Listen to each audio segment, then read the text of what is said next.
น้ำร้อนไม่ได้ทำให้รูขุมขนเปิดสกินแคร์ไม่ใช่สาเหตุหลักที่ทำให้เกิดการอุดตันในผิวและนี่ไม่ใช่สิวหัวขาวนะครับสวัสดีครับเพื่อนๆทุกคนกลับมาอีกครั้งกับลิปหลังกล่องนะครับวิดีโอรีวิวสกินแคร์จากมุมมองส่วนผสมถ้าเกิดใครยังไม่ได้กด subscribe เนี่ยก็ช่วยกดก่อนนะครับแรงบันดาลใจในการทำวิดีโอวันนี้เนี่ยมาจากการเห็นข้อมูลไม่ถูกต้องแล้วก็ข้อมูลที่เข้าใจยากเยอะมากๆเลยนะครับบนเน็ตเกี่ยวกับการรักษารูขุมขนที่อุดตันหรือว่าสิวหัวขาวกับสิวหัวดำซึ่งข้อมูลที่เห็นต่างๆเนี่ยมันทำให้อิงสับสนมากเลยนะครับแล้วก็ผิวพังในสมัยวัยเรียนวันนี้เนี่ยอิงก็เลยอยากทำวิดีโอที่อิงไม่เคยได้ดูในสมัยนั้นนะครับนั่นก็คือการอธิบายต้นเหตุที่แท้จริงของการอุดตันของรูขุมขนที่นำไปสู่สิวแล้วอิงก็จะชี้วิธีเลือกส่วนผสมแล้วก็สกินแคร์ต่างๆให้ฉลาดนะครับเพื่อรักษามันรวมถึงเคลียร์ความเข้าใจผิดต่างๆนะครับที่พบบ่อยมากเลยบนเน็ตที่จะสามารถทำให้ปัญหาอุดตันเนี่ยแย่ลงกว่าเดิม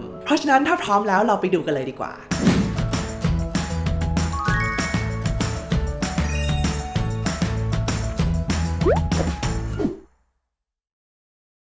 ก่อนอื่นเนี่ยเรามาทำความเข้าใจแบบเร็วๆกันก่อนดีกว่าว่ารูขุมขนมันคืออะไรรูขุมขนเราเนี่ยเป็นเหมือนท่อนะครับที่จะช่วยส่งไขมันหรือว่าความมันจากใต้ผิวหนังขึ้นมาบนผิวนะครับเพื่อที่จะช่วยให้ผิวเนี่ยมีความชุ่มชื้นแล้วก็มีสุขภาพที่ดีแต่ว่าปัญหาหนึ่งที่มักจะเกิดขึ้นก็คือมันจะมีอะไรบางอย่างนะครับมาบังทางออกของท่อนี้ทำให้เกิดการอุดตันนะครับซึ่งจะนำไปสู่สิวต่างๆได้อย่างเช่นสิวหัวขาวที่เรียกว่า closed comedones นะครับหรือว่าสิวหัวดำที่เรียกว่า open comedones จะสังเกตได้นะครับว่าสิวหัวขาวเนี่ยมันไม่ได้มีหัวสีขาวนะครับอย่างที่หลายๆคนคิดแต่ว่าถ้าเกิดมันเกิดการอุดตันเพิ่มขึ้นเรื่อยๆในรูขุมขนจนทำให้เกิดการอักเสบเนี่ยมันก็ถึงจะอัพเลเวลไปเป็นสิวอักเสบที่มีหัวสีขาวนะครับที่เรียกว่า pustules หรือว่าอาจจะเป็น cyst ก็ได้นะครับที่เป็นสิวแบบไม่มีหัวแต่ว่าอยู่ใต้ผิวหนังเรานะครับแล้วก็จะเจ็บแล้วก็ใหญ่มากๆเลยจะสังเกตได้ว่าสิวทั้งหมดที่ได้อธิบายมานะครับไม่ว่าจะเป็นแบบไหนก็ตามเนี่ยมันก็เริ่มจากการ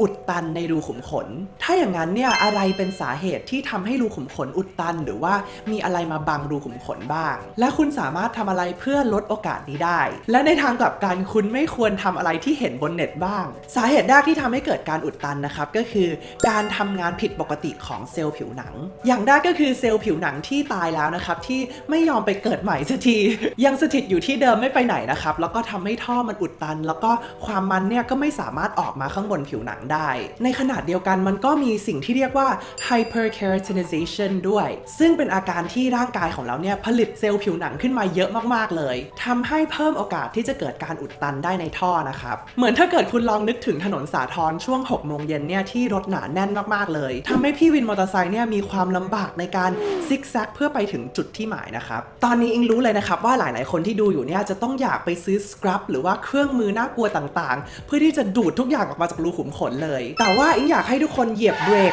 บนไอเดียนั้นก่อนนะครับการทำ physical exfoliation หรือว่าการหาสครับธรรมชาติต่างๆไม่ว่าจะเป็น walnut shell scrub หรือว่า pumice หรือว่าหินจาก volcano นะครับหรือว่าการพยายามใช้เครื่องมือต่างๆเองที่บ้านเนี่ยมันสามารถนำไปสู่เกราะป้องกันผิวที่โดนทำลายได้ง่ายมากๆเลยแล้วก็จะนำไปสู่ปัญหาผิวหนังมากมายเลยนะครับอย่างเช่นสิวที่แย่ลงแล้วก็รอยแผลเป็นนะครับที่จะอยู่กับคุณไปอีกยาวนานเลยนอกจากนี้พวก DIY ต่างๆที่เห็นบนเน็ตเนี่ยอิงแนะนำเลยนะครับว่าอย่าไปหาทำเด็ดขาดเลยอันนึงที่ชอบเห็นเนี่ยก็คือการเอาน้ำร้อนหรือว่าผ้าร้อนโปะบนหน้านะครับหรือว่าการใช้ไอน้ำร้อนเนี่ยเพื่อที่จะเปิดรูขุมขนก่อนล้างหน้าแล้วก็การใช้น้ำเย็นจัดหรือว่าน้ำแข็งเนี่ยเพื่อที่จะปิดรูขุมขนตอนล้างหน้าเสร็จนะครับความจริงก็คือรูขุมขนคุณเนี่ยไม่สามารถเปิดหรือว่าปิดได้เองคิดว่าความเข้าใจผิดนี้เนี่ยมันมาจากการที่เวลาเรารู้สึกหนาวบางครั้งเราก็จะขนลุกนะครับซึ่งบางคนก็เลยอาจไปตีความว่ารูขุมขนเราเนี่ยจะปิดเวลาเจอความเย็นแล้วก็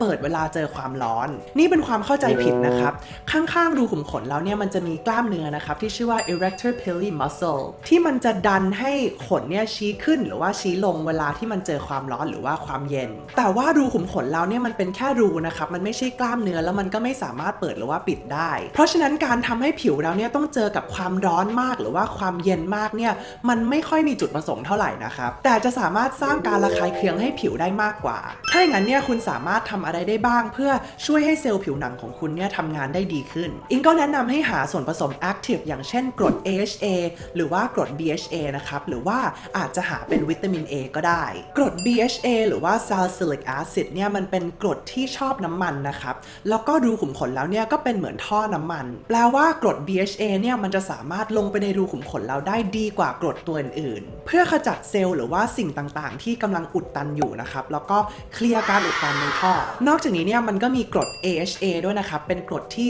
ไม่ชอบน้ำมันแต่ว่าชอบน้ำกรด AHA เนี่ยมันจะไม่สามารถลงไปในรูขุมขนเราได้ลึกนะครับแต่ว่ามันจะช่วยผลัดเซลล์ผิวชั้นบนนะครับเพื่อที่จะไม่ให้เกิดการอุดตันจากภายนอกแล้วมันก็มีกลุ่ม Active ที่เป็นวิตามิน A ด้วยนะครับไม่ว่าจะเป็น Retinol, Diphenhydramine หรือว่า Epiduo พวกนี้เนี่ยมันจะมีฤทธิ์ของการช่วย exfoliate หรือว่าขจัดเซลล์ผิวที่ตายแล้วให้ออกมาเหมือนกันนะครับแล้วมันก็สามารถช่วยฝึกให้เซลล์เนี่ยทำงานแล้วก็ผลัดตัวเองได้อย่างมีประสิทธิภาพมากขึ้นในระยะยาวแต่ทั้งนี้เนี่ยอิงแนะนำให้คุณเริ่มจากการเลือก Active แค่ตัวเดียวก่อนนะครับแล้วก็ใช้แค่อาทิตย์ละ 1-2 ครั้งก็พอเพื่อดูว่าผิวเราเนี่ยมันจะตอบสนองยังไงกับ Active นะครับและอิงอยากเน้นว่าการเห็นผลเนี่ยอาจจะต้องใช้ต่อเนื่องเป็นระยะเวลา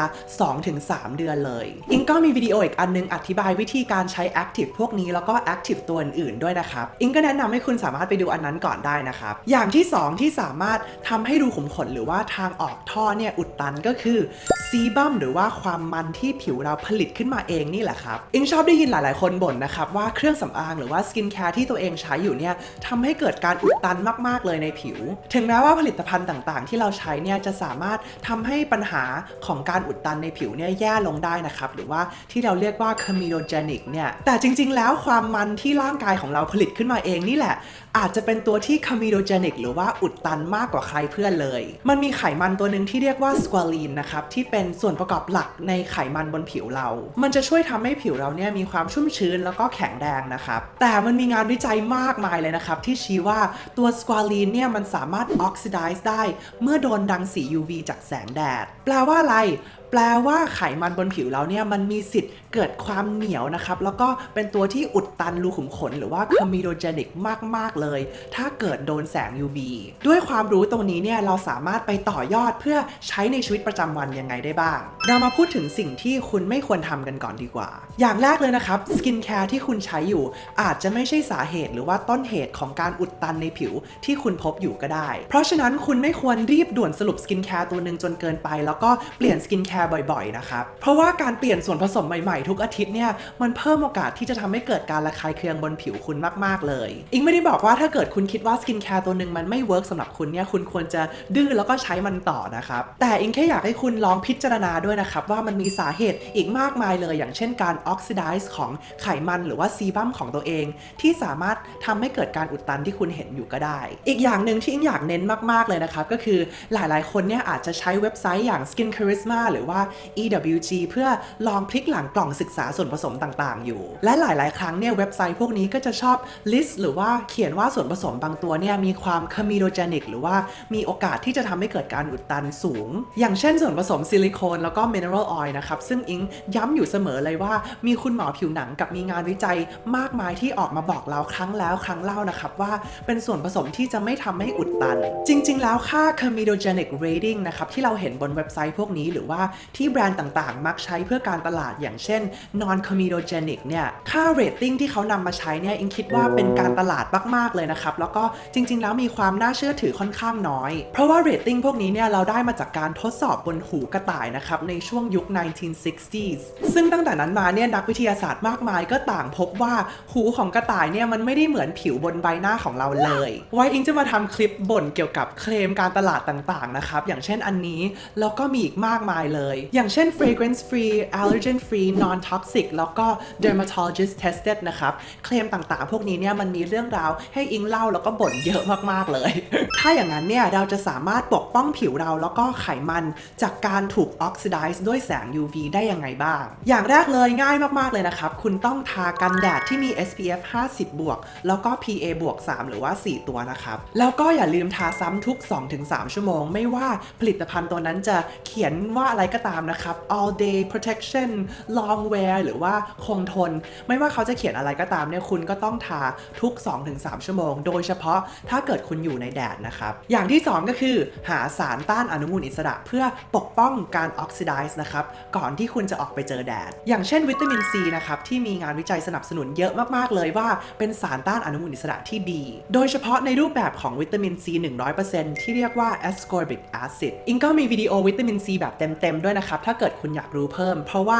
วิตามินซีแต่ละตัวเนี่ยมันไม่ได้เกิดมาเท่าเทียมกันนะครับหรือว่าอาจจะลองหาสารสกัดอื่นๆที่อาจจะมีงานวิจัยสนับสนุนน้อยกว่าอย่างเช่นสารสกัดจากชาเขียวหรือว่า bifida กับ Saccharomyces ferment lysate นะครับหรือว่าอาจจะเป็นสารสกัดซีก้าก็ได้นะครับก็พวกนี้เนี่ยก็อาจจะเป็นสารต้านอนุมูลอิสระที่คุ้มแก่การหามาเสริมรูทีนของคุณก็ได้สาเหตุสุดท้ายที่สามารถทำให้รูขุมขนอุดตันเนี่ยก็คือการผลิตไขมันที่เยอะเกินไปนะครับที่อาจจะเกิดจากการเปลี่ยนแปลงของฮอร์โมนหรือว่าอาหารการกินหรือว่าความเครียดสิ่งเหล่านี้มันไม่ใช่แค่นิทานหลอกเด็กที่ผู้ใหญ่มักจะเล่าให้เราฟังนะครับมันเป็นแอเรียหนึ่งของโลกสกินแคร์ที่มีงานวิจัยใหม่ๆออกมาสนับสนุนเยอะจริงๆนะครับมันมีฮอร์โมนที่เรียกว่าคอร์ติซอลนะครับที่จะเพิ่มสูงขึ้นเวลาที่เราเครียดเจ้าตัวนี้เนี่ยมันจะสามารถทำให้ผิวเราผลิตความมันออกมาเพิ่มแล้วก็เสี่ยงต่อการอุดตันในท่อนอกจากนี้มันก็มีงานวิจัยใหม่ๆนะครับที่พยายามเปรียบเทียบไดเอทต่างๆอย่างเช่นไดเอทของตะวันตกกับอาหารไดเอทของเอเชียงานวิจัยพวกนี้เขาก็สนับสนุนว่า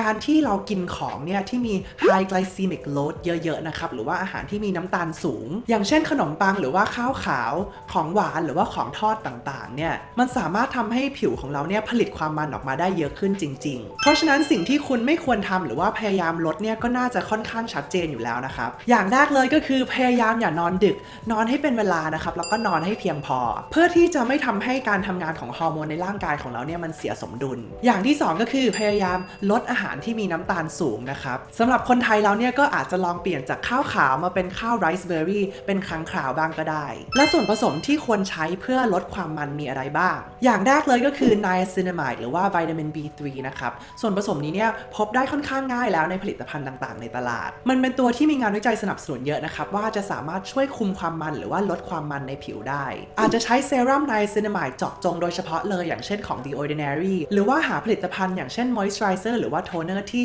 มี niacinamide อยู่แล้วก็ได้นะครับนอกจากนี้เนี่ยมันก็มีออยล์ต่างๆนะครับที่มีค่า linoleic acid สูงที่จะสามารถช่วยให้ผิวคุณเนี่ยผลิตความมันได้น้อยลงแล้วก็คุณภาพดีขึ้นด้วยในระยะยาวอย่างเช่น rosehip oil หรือว่า safflower oil นะครับก็อาจจะหาเป็นออยล์โดยเฉพาะเลยหรือว่าอาจจะหาเป็น moisturizer ที่มีออยล์พวกนี้ผสมอยู่แล้วก็ได้จริงๆมีวิดีโออธิบายวิธีการช่วยลดความมันบนผิวอย่างถาวรด้วยนะครับถ้าเกิดคุณต้องการข้อมูลเพิ่มเติมตรงนี้เนี่ยก็สามารถไปดูได้ในวิดีโอนั้นนะครับเอาล่ะครับอย่างที่เห็นเนี่ยมันก็มีสาเหตุมากมายเลยนะครับที่อาจทำให้รูขุมขนอุดตันได้ที่จริงๆแล้วเนี่ยเกิดจากร่างกายของเราเองแล้วก็วิธีการใช้ชีวิตของเราซึ่งอาจจะไม่ได้เกี่ยวกับสกินแคร์หรือว่าเมคอัพต่างๆที่เราใช้เลยก็ได้ถ้าเกิดคุณชอบวิดีโอนี้ก็อย่าลืมกด subscribe แล้วก็ไลค์ให้ด้วยนะครับมันก็จะทำให้อิงชื่นใจมากๆเลยแล้วก็แบ่งปันให้เพื่อนของคุณที่คุณคิดว่าน่าจะได้รับประโยชน์จากวิดีโอนี้ด้วยนะครับแล้วก็อย่าลืมติดตาม Facebook กับ IG ของอิงนะครับตอนนี้อิงก็มีเกมสนุกๆให้เล่นเพื่อได้ความรู้รวมถึง tips and tricks ต่างๆเกี่ยวกับสกินแคร์ด้วยนะครับที่